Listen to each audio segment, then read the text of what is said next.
मेरा जल रहा है, आग लगी है सीने में, हुक्मरां सब व्यस्त हैं खून गरीब का पीने में, तो राम मंदिर या बाबरी का पक्ष नहीं मैं लाई हूँ, घायल भारत चीख रहा है, चीख सुनाने आई हूँ। परम आदरणीय सभापति महोदय, मंचासीन निर्णायक मंडल समिति एवं उपस्थित मेरे प्यारे साथियों, मैं आरक्षी खुशबू चौहान केंद्रीय रिजर्व पुलिस बल आज सदन की राय से असहमत होते हुए वक्ता विपक्ष में अपने विचार प्रस्तुत करूंगी। महोदय, दर्द हद से तब गुजरने लगता है जब मेरी आंखों के सामने ताज, पुलवामा, छत्तीसगढ़ में शहीद हुए जवानों के शत विशत अधजले शरीर के टुकड़े, रेत के टीलों से ऊपर जाती लाशों के ढेर और कश्मीर की खून से सनी लाल रंग की सड़कों के दृश्य सामने आते हैं। उस पर मेरे प्रतिपक्षी महोदय का कहना ये कि मानवाधिकारों की अनुपालना करते हुए देश से उग्रवाद और आतंकवाद को समाप्त किया जा सकता है। महोदय, अब तो हमारा तिरंगा झंडा भी हमसे ये पूछने लगा है कि क्या बात है भारत, आजकल फहराने से ज्यादा मैं कफन में दफनाने के क्यों काम आ रहा हूं। महोदय, हृदय तो उस दिन फट गया जब बूढ़ी मां अपने बेटे के चिथड़ों को देखकर बोली कि साहब, आप तो भर्ती में 1 इंच भी कम नहीं लेते, मैं आधा शरीर कैसे ले लूं। महोदय, आज इन मानवाधिकारों के कारण इन आतंकियों के बंगलों की आकाओं की नाकफनी हंसती है और शहीद हुए हमारे जवानों के आंगन की तुलसी रोती है। जब एक शहीद हुए जवान की विधवा की वेदना चीख चीख कर ये कहती है कि प्यार भी भरपूर गया, मांग का सिंदूर गया, नन्हे नौनिहालों की लंगोटियां चली गई, छोटी छोटी बेटियों की चोटियां चली गई और आपके लिए तो एक आदमी मरा है साहब, मेरे घर की तो रोटियां ही चली गई। महोदय, किसी भी युद्ध को जीतने के लिए पहल करना सबसे ज्यादा आवश्यक है, क्योंकि इतिहास गवाह है कि पहल करके बड़े बड़े युद्धों के परिणाम बदल दिए गए हैं। परंतु आज मानवाधिकारों के कारण हमारे देश के जवान इस कदर बंधे हुए हैं कि अपनी ड्यूटी पर खड़े होकर भी वो आज पहल करने से डरते हैं, क्योंकि महोदय भविष्य में उन्हें कटघरे में खड़े होने का डर सता रहा होता है। वो ये जानते हैं कि चाहे एक उग्रवादी की राइफल से निकलने वाली गोली को ये तय करना पड़े या ना पड़े कि वो किसे लगेगी, लेकिन हमारी राइफल से निकलने वाली हर गोली को ये निर्णय लेना पड़ता है कि चाहे वो किसी निर्दोष को लगे, दोषी को लगे या ना लगे, परंतु किसी निर्दोष को नहीं लगनी चाहिए। यदि ऐसा हुआ तो ना तो ये समाज हमें छोड़ेगा, ना ही तिल का ताड़ बनाने वाली ये मीडिया हमें छोड़ेगी। और महोदय, मानवाधिकार के तले किसी जवान को दबाकर युद्ध के मैदान में छोड़ देना कोई वीरता नहीं, एक आत्महत्या है। क्योंकि महोदय, फूल को श्रृंगार दो ये मुमकिन नहीं और एक वीर को झनकार दो ये मुमकिन नहीं। जो हाथ बांधे सेना के, ऐसे मानवाधिकार का पालन संभव नहीं।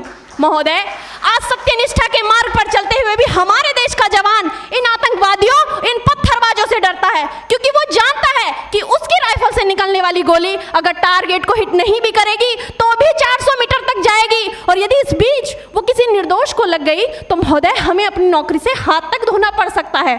और महोदय, अपनी नौकरी को बचाने की खातिर एक जवान आज ये सोचता है कि चाहे सांप मरे या ना मरे, परंतु लाठी नहीं टूटनी चाहिए, क्योंकि आज हमारे देश के हालात कुछ ऐसे हो गए हैं कि चिरागों को हवाओं में उछाला जा रहा है, हवाओं पर भी रोब डाला जा रहा है। अरे हम ही तो बुनियाद है आंतरिक सुरक्षा की, और आज हमें ही नौकरी से निकाला जा रहा है।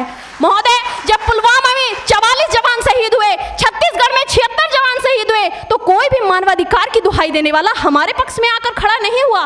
परंतु जब जेएनयू विश्वविद्यालय में एक देशद्रोही के द्वारा भारत तेरे टुकड़े होंगे, अफजल हम शर्मिंदा हैं जैसे देशद्रोही नारे लगते हैं, तो सारे मानवाधिकार के ज्ञाता आकर उसके पक्ष में खड़े हो जाते हैं। तभी तो क्या कहा था उस देशद्रोही ने कि तुम एक अफजल को मारोगे, हर घर से अफजल निकलेगा। तो मैं भारत की बेटी अपनी भारतीय सेना की तरफ से आज ये ऐलान करती हूँ कि उस घर में घुसकर मारेंगे जिस घर से अफजल निकलेगा, वो कोख नहीं पलने देंगे जिस कोख से अफजल निकलेगा। उठो देश के वीर जवानों, तुम सिंह बनकर दहाड़ दो और एक तिरंगा झंडा उस कन्हैया के सीने में गाड़ दो। महोदय, अंत में अपनी वाणी को विराम की ओर ले जाते हुए मैं सिर्फ इतना ही कहना चाहूंगी कि मुझे अफसोस है अपने देश की न्यायिक प्रक्रिया पर, जहां आज भी रात के 12 बजे अजमल कसाब जैसे आतंकी के लिए सर्वोच्च न्यायालय के दरवाजे खोल दिए जाते हैं। ऐसे देश से मानवाधिकारों की अनुपालना करते हुए आतंकवाद और उग्रवाद से कभी नहीं निपटा जा सकता।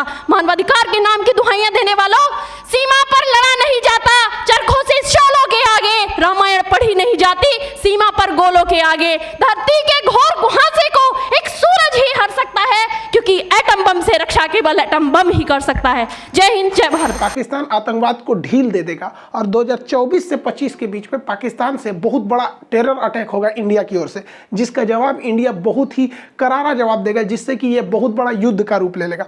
जैसे कारगिल से भी बड़ा युद्ध का रूप लेगा। कारगिल भी तो एक तरह से समझिए कि तो पाकिस्तान की आर्मी खुल के सामने नहीं लड़ी थी, हालांकि पाकिस्तानी आर्मी के थे सब वहाँ पे, लेकिन खुल के नहीं आई थी। तो इस रिपोर्ट में कहा गया है कि जैसे अमेरिका को देखिए, अमेरिका तालिबानी आतंकवादियों के साथ कंप्रोमाइज़ कर रहा है, तो जैसे यहाँ अफगानिस्तान में तालिबानी आतंकवादियों का दबदबा आएगा तो पाकिस्तान इन आतंकवादियों के थ्रू इंडिया में कंफर्म अटैक कराएगा।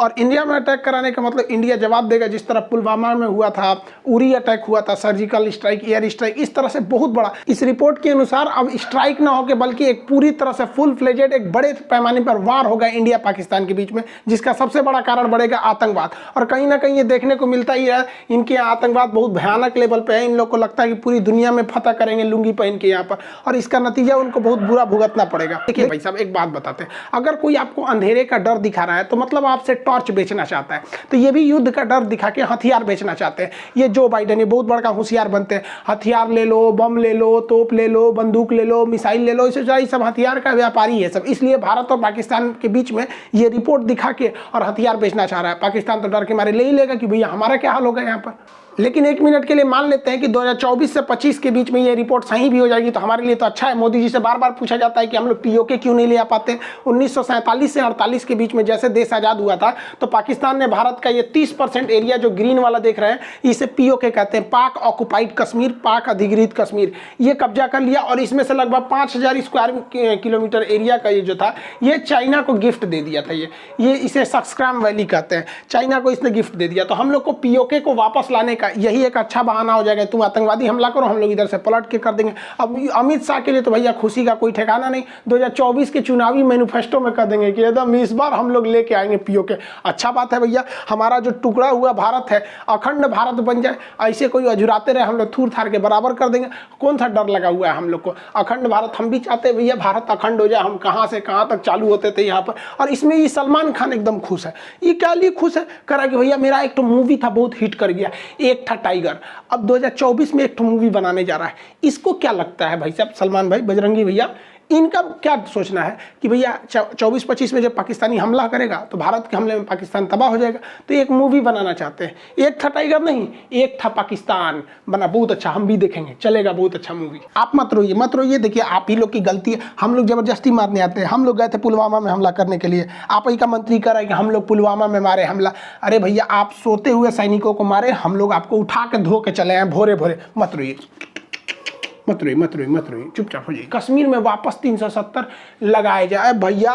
कौन सा नशा करता है, इस सबको नहीं समझ में आता है। मत तुरा काला से 370 वापस हो जाएगा। कहते हैं जस करनी तस हो भोग ही पावा। पाकिस्तान ने आतंकवादियों को पाल पोस के बड़ा किया, आज इनको समझ में आता है। इन आतंकवादी पाकिस्तान के लिए खतरा बन गया। खैर अल्लाह इन आतंकवादियों पर रहम करे, क्योंकि हमारी इंडियन आर्मी तो इन्हें रहम करने वाली है नहीं। इन लोग को लगता है कि किसी मासूम को बम फोड़ के मार देंगे, किसी होटल में ट्रेन में बम फोड़ देंगे तो इन्हें अल्लाह माफ़ करेगा और जन्नत देगा। देखिए आतंकवादियों को माफ़ करना या ना करना ये अल्लाह का काम है, लेकिन आतंकवादियों को अल्लाह तक पहुंचा देना ये हमारी इंडियन आर्मी का काम है।